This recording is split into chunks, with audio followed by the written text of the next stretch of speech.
அழகான விஜயநகர பேரரசர் கிருஷ்ணதேவராயருக்கு ஒரு சந்தேகம்.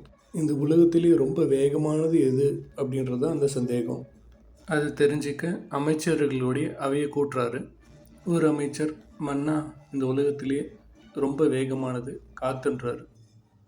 இன்னொருத்தர், இல்லை மன்னா, இந்த உலகத்தில் ரொம்ப வேகமானது வெளிச்சம் அப்படின்ட்டு சொல்கிறாரு. வேறொரு அமைச்சர் மனம் அப்படின்றாரு. மன்னர் தெனாலிராமா, உன் கருத்து என்ன அப்படின்னு கேட்குறாரு. அதுக்கு தெனாலிராமன், மன்னா, இந்த உலகத்திலே ரொம்ப வேகமானது வதந்தி அப்படின்னு சொல்கிறாரு. ஓ அப்படியா, அதை உன்னால் நிரூபிக்க முடியுமா தெனாலிராமான்னு கேட்குறாரு. என்னால் கண்டிப்பாக முடியும் மன்னா அப்படின்னு சொல்லிட்டு ஒரு நாள் அவகாசம் கேட்குறாரு தெனாலிராமன். கடைத்தெருவுக்கு போயிட்டு அங்கே கூடியிருந்த ஜனங்கக்கிட்ட மன்னர் ஒரு அதிசய பறவையை வளர்க்குறாரு அப்படின்னு சொல்கிறாரு. உடனே அது நகரம் முழுக்க தீயாக பரவ ஆரம்பிக்குது. ஒருத்தர் அது தங்கப்பறவை அப்படின்றாரு. இன்னொருத்தர் எதிர்காலத்தை சொல்லும் பறவை அப்படின்னு சொல்கிறாரு.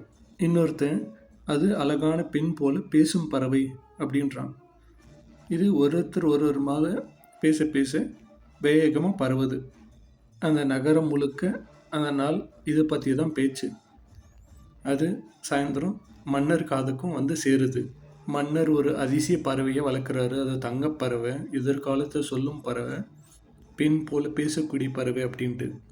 அடுத்த நாள் அமைச்சரவைக்கு வந்த தெனாலிராமன் மன்னனை பார்த்து சிரிக்கிறாரு. மன்னரும் தெனாலிராமனுடைய சிரிப்பை புரிஞ்சுக்கிட்டு, தெனாலிராமா, உண்மையிலே நீ அதி புத்திசாலி தான். நீ சொன்ன மாதிரி வதந்தி தான் இங்கே எல்லாத்தையும் விட வேகமானது. எதனால் அப்படி அப்படின்னு கேட்டார். மன்னா, இங்கே முக்கால்வாசி ஜனம் தங்களுடைய வேலையை விட்டுட்டு அடுத்தவங்களுடைய வேலையை பார்க்கறது, அதை குறை சொல்கிறதையே வழக்கமாக வச்சுருக்கு. அதனால தான் அப்படின்றாரு. நண்பர்களே, உங்கள் ஆதரவுக்கு நன்றி. மறக்காமல் சேனல் லைக் பண்ணி சப்ஸ்கிரைப் பண்ணுங்கள். உங்கள் கூட ஷேர் பண்ணுங்கள். Have a good day.